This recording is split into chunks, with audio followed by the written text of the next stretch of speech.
라이트 형제가 최초로 비행한 사람들 아니에요. 그러면 최초로 하늘을 난 사람이 누구냐? 임진왜란 때요. 행글라이더로 추정이 되는 무기를 개발했다는 기록이 있거든요. 실험 도중에 얘가 추락을 해버려가지고 안타깝게도 사망을 합니다. 이게 전 세계적인 뉴스가 돼요. 이게 왜 중요하냐?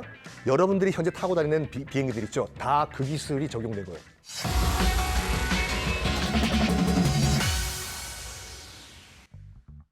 네, 여러분 안녕하십니까. 세상의 모든 알고 싶은 지식을 알기 쉽게 전달해드리는 스토리텔러 썬킴 인사드리겠습니다. 오늘은요, 항공기, 비행기의 역사에 대해서 한번 이야기를 해볼까 합니다. 많은 분들이 이제 라이트 형제도 잘못된 발음이죠. 라이트 형제입니다.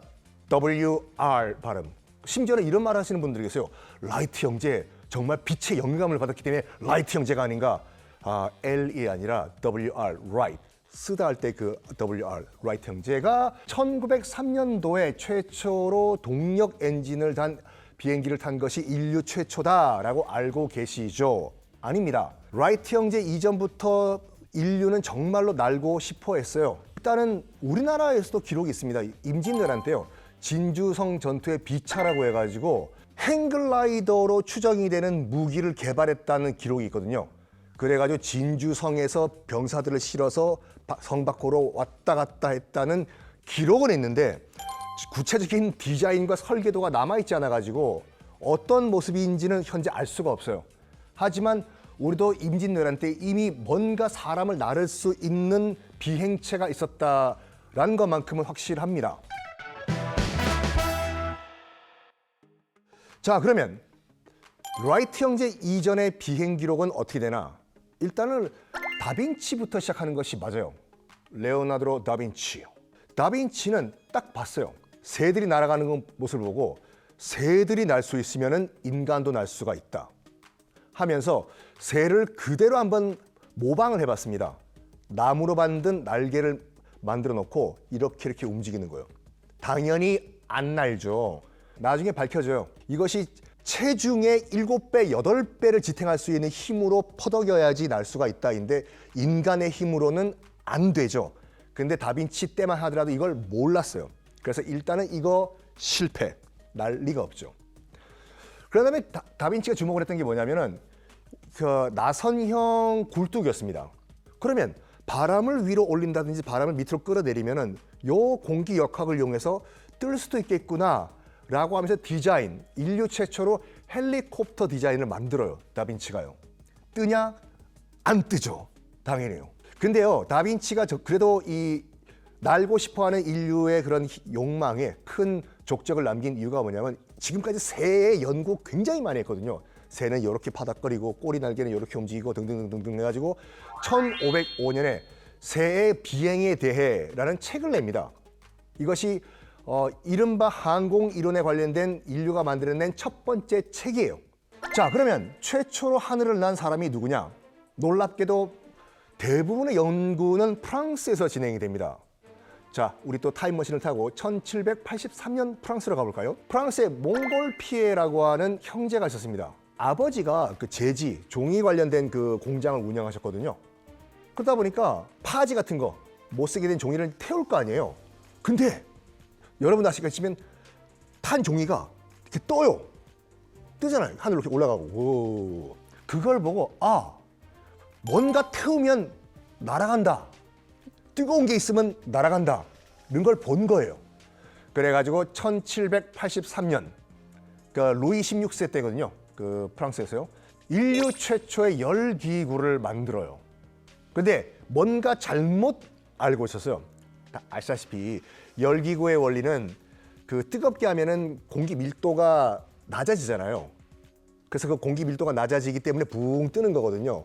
그걸 모르고 뜨겁게 뭔가 태워서 연기를 발생시키면 이것 때문에 난다고 일단 본 거예요. 최초로 약 25분 동안에 9km 열기구를 띄워요.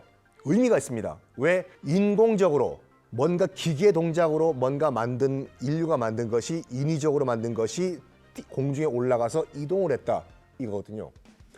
이거를 루이 16세 당시 그 프랑스 국왕이 듣습니다. 몽골 피해 형제가 뭔가 뜨는 걸 만들었다고 그거 적극적으로 연구해봐라 해서 베르사유 궁을 빌려줘요. 거기서 연구하라고. 자, 그래서 뭘 하냐? 살아있는 생명체를 한번 넣어서 띄워보자 해요. 루이 16세의 지원하에 1783년도에 매, 양, 뽀끼, 닭, 빡빡빡, 오리 등등을 태워가지고 열기구에 실어서 띄워요. 다 살아 돌아왔어요. 빡빡빡. 이것이 인류사 처음으로 인간이 만든 인공 비행체의 생명체가 타서 이동을 한 기록이 되겠습니다. 1783년에요. 꿈이 있었어요. 사람 한번 태워보자. 떨어져 죽을 수도 있잖아요. 그래서 몽골피의 그 형제와 루이 16세는 사형수 태웁시다. 어차피 죽을 거. 그러다가 필라토르 로제라는 프랑스 탐험가가 이런 역사적인 순간에 사형수를 태울 수가 없다. 나를 태워달라. 내가 죽더라도 내가 한번 최초의 인류로 난 기록이 남겠다. 라고 하면서 1783년에 몽골피의 형제가 만든 열기구 위에 올라타요. 그리고 이동을 합니다. 그래서 방금 말씀드린 그 로제라는 프랑스 탐험가가 최초로 비행을 한 인류로 기록에 남게 됩니다. 그런데 이 1783년도가 굉장히 그 의미가 있는 해인 게 뭐냐면 일단 여기 몽골피의 형제는요. 뭔가 태워서 올렸잖아요. 열기구가. 옆에 똑같은 프랑스인 한 명이 다른 무언가를 넣어서 열기구를 올려요. 가장 가벼운 물질 중에 하나라는 수소를 넣어서 열기구를 띄웁니다. 이 사람 이름은 자크 샤를이라는 프랑스 과학자였는데 수소가 가볍다는 것을 이해를 하고 이거를 열기구라기보단 기구에 넣어서 띄웁니다. 그래서 인류 최초의 열기구는 1783년도에 이제 프랑스에서 시작한 거는 맞아요. 문제는 얘들이 컨트롤이 안 돼요. 올라가긴 올라갔지만 바람 부는 대로 이쪽으로 저쪽으로 난 저쪽으로 가고 싶은데 얘는 이쪽으로 가고 이러다가 1852년에 앙리 지파르라고 하는 또 프랑스인이에요. 이 앙리 지파르가 그러면 한번 여기다가 동력 장치를 내가 한번 달아보자 해서 뭘 하냐면 이제 그때만 하더라도 이제 그 증기 기관이 이미 개발된 상태지 않습니까? 그래서 이 앙리 지파르가 열기구에 증기로 움직이는 프로펠러를 달고 방향탑까지 설치를 해요. 그리고 성공을 시킵니다. 그래서 열기구가 떴죠. 오른쪽으로 왼쪽으로 브르르르 뒤에는 프로펠러가 돌고 있고 인류 최초로 방향을 조절할 수 있는 열기구 비행체를 이번에도 프랑스에서 만들어내요. 자, 그런데 말입니다. 이건 열기구잖아요. 비행기가 아니고요. 날개 달리고 한 비행기요. 이거는 누가 그러면 시작을 했나?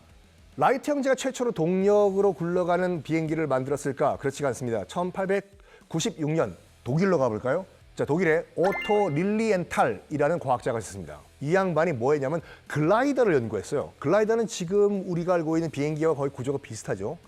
근데 글라이더는 말 그대로 글라이딩을 하는 거거든요. 동력이 없이요. 이 오토 릴리엔탈 이 양반은 그러면 기껏 가봤자 몇백 메타밖에 못 가는데 동력 장치를 여기다가 달면은 진짜 멀리 갈 수 있지 않냐? 라고 하면서 동력 장치를 다는 실험을 해요. 그런데 이게 실험을 하다가 1896년에 오토 릴리엔탈이 실험 도중에 얘가 추락을 해버려가지고 안타깝게도 사망을 합니다. 이게 전 세계적인 뉴스가 돼요. 동력 장치를 단 글라이더 실험을 한 오토 릴리엔탈 실험 도중 사망을 한다. 이 소식을 대서양을 건너가지고 미국에 있던 자전거 수리를 하던 한 형제가 듣습니다. 맞습니다. 바로 라이트 형제거든요. 형, 지금 저기 오토 릴리엔탈이라는 그 독일 과학자가 동력 엔진을 단 글라이딩 시험했다가 뭐 안타깝게 사고로 죽었다고 하는데 우리 그거 한번 해볼까? 우리도 기계라면 한 기계 하잖아. 자전거 고치고. 그래, 우리가 한번 실험을 해볼까? 이걸 제안을 한 거예요. 스미소니언 과학재단에 이런 아이디어가 있는데 지원 좀 해달라. 스미소니언 재단에서 그럼 우리가 지원을 해줄 테니까 만들어봐라 해서 1903년도에 인류 최초로 동력기관이 달린 글라이더를 라이트 형제가 비행을 한 거예요. 하늘에 올라간 사람은 많았어요. 그전에도요. 그렇지만 라이트 형제를 우리가 기억을 해야 되는 것이 동력기관을 단 엔진이 달린 글라이더를 타고 비행을 한 사람이 미국의 라이트 형제다 이거거든요. 자, 이 라이트 형제가 이제 그 비행 시험을 하고 있을 때 미국에는 또 다른 비행의 천재가 또 탄생을 합니다. 1880년대 초반에 미시간주 디트로이트에서요 독일계 이민자 윌리엄 에드워드 보잉이라는 인물이 태어납니다. 맞습니다. 보잉사를 만든 그 보잉 맞아요. 윌리엄 보잉 아이비리그를 다니다가 공부해봤자 뭐하냐 돈 벌자 해서 학교를 중퇴해버리고 어디로 가냐면 워싱턴으로 갑니다. 수도 워싱턴이 아니라 시애틀이 있는 워싱턴이요. 지금도 보잉사의 본사는 시애틀에 있죠. 거기 가서 뭐 하냐면 목재 사업을 해요. 이게 대박을 쳐버려요. 왜냐면 이게 이제 남북전쟁 끝난 다음에 미국이 본격적으로 개발 들어가면서 뭐 공장도 짓고 집도 짓고 할 때 목재가 필요하잖아요. 여기에 워싱턴주에 있는 숲에 나무를 베고 해가지고 재벌이 돼요. 우연한 기회에 이 윌리엄 보잉이 당시 캘리포니아에 있었던 에어쇼의 관객으로 보러 가거든요. 그때는 아직까지 비행기는 쇠가 아니었어요. 나무였어요. 나무로 만든 게 하늘을 날 수가 있어? 거기에 충격을 받아요. 영감을 받았다고 할까? 그래, 나 한번 저거 한번 내가 사업을 해볼까? 마음을 먹습니다. 보잉도 1차 세계대전을 사업의 발판으로 생각을 합니다. 왜? 딱 봐도 일단 1차 세계대전은요. 미국이 1917년도 거의 끝물까지 참전을 안 해요. 막판에 참전하거든요. 그건 유럽 일이라고 너희들끼리 알아서 하라고. 근데 이 윌리엄 보잉이 딱 봤을 때 미국이 공중에서 뭐 폭탄을 떨어뜨리면 굉장히 취약해진다. 그럴 가능성이 있다고 본 거예요. 근데 아무도 그 말을 안 들어요. 저기요. 만약에 비행체를 적국이 만들어 와가지고 와서 폭탄 떨어뜨리면 어떡할래요? 야, 누가 대서양 건너서 여기까지 오냐 비행기를 타고 비행체를 타고. 야, 헛소리 하지 말고 넌 나무나 베서 팔아. 여기서 끝났으면 우리가 알고 있는 보잉이 아니죠. 일단은 그 비행기를 몇 대 사요. 나무로 된 쌍엽기였어요. 그때만 하더라도요. 날개가 아래 위로 돼 있는 거. 미식 축구 경기하는 경기장에 나무 박스를 던져요. 나무 박스가 턱 떨어질 거 아니에요. 폭탄은 당연히 안 해요. 거기 뭐라고 써 있냐면 이게 만약 폭탄이었으면 너희들 다 죽었다. 예요. 경고죠. 그러니까 야 비행기 타고 와서 떨어뜨릴 수가 있다고 폭탄을. 지금은 내가 나무 상자 떨어뜨렸지만 이 얘기를 한 거예요. 그래가지고 미 당시 이제 이 국방부에서 야 그럼 시제품 몇 개 만들어 봐 해서 이제 만들기 시작을 했는데 이게 어느 정도 효과를 본 거예요. 유럽 전선에서요. 그런데 문제가 터집니다. 1차 대전이 끝나버린 거예요. 윌리엄 보잉 씨, 이제는 뭐 전쟁이 더 이상 없기 때문에 더 이상 뭐 비행기를 만들 그런 일이 없겠네요. 여기서 그래 사업 접자 하면 또 보잉이 아니죠. 어떤 사업을 시작했냐면 이거 가지고 편지 배달해볼까? 우편 사업? 그때만 하더라도 기차 아니면 자동차 막 개발되기 시작했던 그거로 실어나다 보니까 오래 걸렸죠. 요거 빠르고 정확하게 편지를 내가 배달할 수 있다는 이쪽 우편 사업으로 나가볼까? 해서 실제로 밴쿠버에서 자기의 근거지였던 시애틀로 한번 이거 시운전을 해봐요. 너무나 빨리 편지가 오는 거지. 야! 비행기 만들어! 이거로 야 편지 실어 나르자 해서 우편 사업으로 대박을 칩니다. 될 사람들은요 뭔가 보이나 봐요 이게요. 그런 다음에 이 보잉이란 윌리엄 보잉이 뭘 하냐면 그때까지만 하더라도 이 우편 비행기도 비행기지만 보통 그 폭격기를 주로 만들었어요. 가서 폭탄 떨어뜨리는 거예요. 근데 보잉이 뭘 봤냐면 언젠가는 민간인도 이걸 타고 여행을 할 수 있는 시대가 올 것이다라고 본 거예요. 정확하죠. 그러면서 어떤 회사를 만드냐면 유나이티드 에어라인스라는 걸 만들어요. 맞습니다. 우리가 알고 있는 그 유나이티드 에어라인스 그 회사요. 보잉사의 자회사로 시작한 거거든요. 그 유나이티드 에어라인스를 만든 다음에 뭐 했냐면은 승객도 탈 수 있는 비행기를 만들자. 이게 굉장한 기술이에요.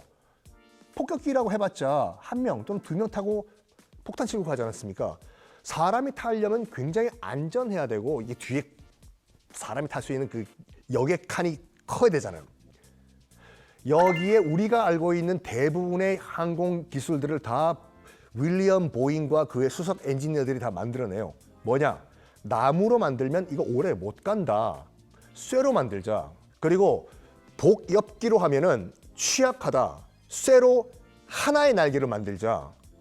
그리고 비행기가 오래 멀리 가기 위해서는 양쪽으로 쌍발 프로펠러를 한번 만들어 보자. 또 윌리엄 보잉과 수석 엔지니어가 만들어내요. 그리고 이때까지만 하더라도 랜딩 기어라고 하죠. 바퀴용. 이거 이륙한 후에도 그대로 들고 날아다녔어요. 공기 저항 엄청나죠 이거요. 그거를 윌리엄 보잉이 딱 보고 저거 접자. 처음이었어요 이거요. 그래서 윌리엄 보잉이 만들어낸 것이 복엽기가 아니라 단엽기에 양쪽에 프로펠러가 달리고 이륙했을 때 랜딩 기어가 접히는 거. 다 윌리엄 보잉과 그의 수석 엔지니어들이 만들어냅니다. 폭격기를 주로 만들었다고 말씀드렸잖아요. 2차 대전 터지기 직전에 이 보잉사에서요. 획기적인 전폭기를 하나 만들어냅니다. B-17이라고 나르는 성, Flying Fortress라는 별명을 갖고 있는 그런 어마무시한 폭격기였어요. 2차 대전에 굉장한 그런 활약을 해요. B-17이요. 근데 B-17이 문제가 있었습니다. 뭐냐? 이게 높이 못 올라가요. 그러니까 비행기가 올라가면 올라갈수록 여긴 냉동 창고가 돼버려요. 그리고 두 번째, 올라가면 올라갈수록 기압이 떨어지기 때문에 산소가 부족해요. 그래서 초기 2차 대전 영화를 보시면요. 아무리 여름이라고 하더라도 전폭기 조종사들은 파일럿 점퍼라고 하는 두꺼운 가죽 점퍼랑 산소 마스크를 끼고 있어요. 영화 보시면요. 불편한 게 한두 가지가 아니에요. 그러면서 보잉사에서 획기적인 기술을 개발합니다. 뭐냐?